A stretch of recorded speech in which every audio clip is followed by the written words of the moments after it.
Я говорю, нет. Это же ручная работа.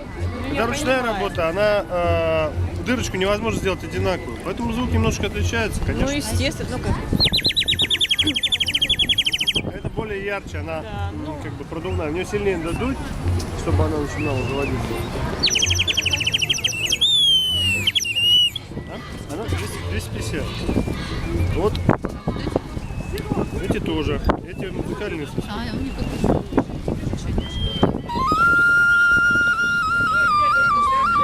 Да, это уже. Сюда воды надо набирать.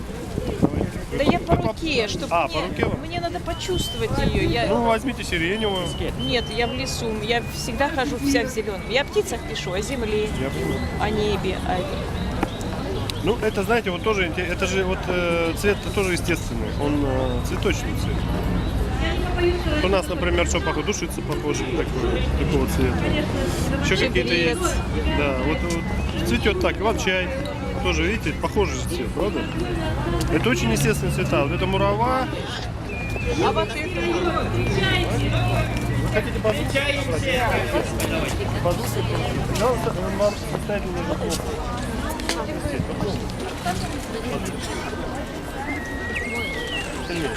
Вы не закрывайте сверху с листом, вы закрываете. Хочешь просто посвистеть или хочешь? Пойдем деньги, вот ты снимешь?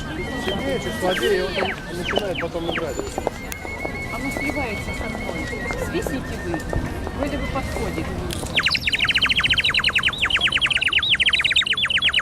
От силы струи воздуха зависит, как она... Нет, что-то оно прерывисто сильно. А если так Прерывисто? просто свистните?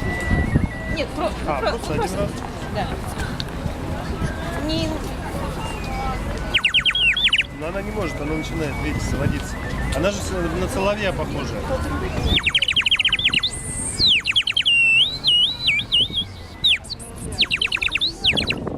Тут можно его это варьировать.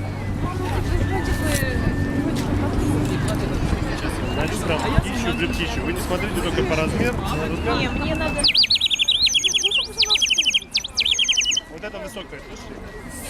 Таким вкусным. Не очень, да? Мне надо естественно. Ну, вроде бы вот это. Вот это.